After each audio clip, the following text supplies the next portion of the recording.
পাহাড়ে প্রাকৃতিকভাবে খাঁটি লবণ কিভাবে আহরণ করা হয় আজ আসুন এটি অন্বেষণ করি। প্রথমে আমার দাদু গভীর পাহাড়ি ঝর্ণা থেকে জল আনেন, যা সামান্য লবণাক্ত, কারণ এগুলি পাহাড়ির পৃষ্ঠ থেকে বিভিন্ন খনিজ পদার্থ বহন করে, যার কারণে এতে লবণ থাকে। তারপর তিনি বালতি জল একটি জ্বলন্ত চুলার উপর একটি বড় পাত্রে রাখেন এবং কয়েক ঘন্টা ধরে ক্রমাগত রান্না করেন।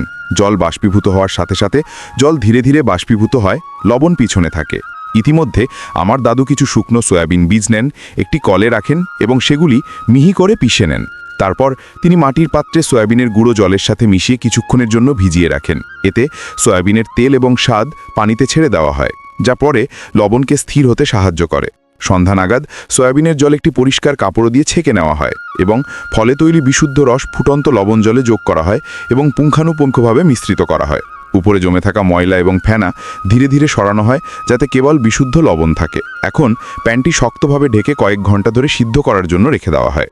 এর ফলে জল ধীরে ধীরে বাষ্পীভূত হতে থাকে এবং লবণ শক্ত হয়ে যায়। কিছুক্ষণ পর যখন প্যান থেকে বুদবুদ ওঠা বন্ধ হয়ে যায়, তখন ঢাকনা খুলে দেখুন, বাহ, হিমায়িত বরফের মতো সুন্দর সাদা স্তর। এটি আমাদের খাঁটি পাহাড়ি লবণ। তারপর নানাই লবণটিকে একটি ঠান্ডা পাত্রে স্থানান্তর করে রাতারাতি রেখে দেন, যাতে সম্পূর্ণ স্বাদ স্থির হয়। বাড়ির সবাই সারা রাত ঘুমাতে পারে না এই ভেবে যে তাদের লবণ কিভাবে তৈরি হয়েছে, এবং পরের দিন সকালে যখন আমরা এটি দেখি তখন আমরা এটি বর্ণনাও করতে পারি না। পাহাড় থেকে আসা খাঁটি সাদা ঝলমলে লবণ প্রস্তুত। এই লবণের এক চিমটিও আপনার খাবারের স্বাদ বাড়িয়ে তুলতে পারে। এটি এত কার্যকর। এটি খাওয়ার ফলে কোনো অসুস্থতা বা পার্শ্ব প্রতিক্রিয়া হয় না। এটি সম্পূর্ণ প্রাকৃতিক। আচ্ছা, আপনি যদি সাদা লবণ খান তাহলে ভিডিওটি শেয়ার করুন, এবং যদি আপনি কালো লবণ খান তাহলে ভিডিওটিতে লাইক দিন। আমি দেখি কার স্বাদ আমার মতো।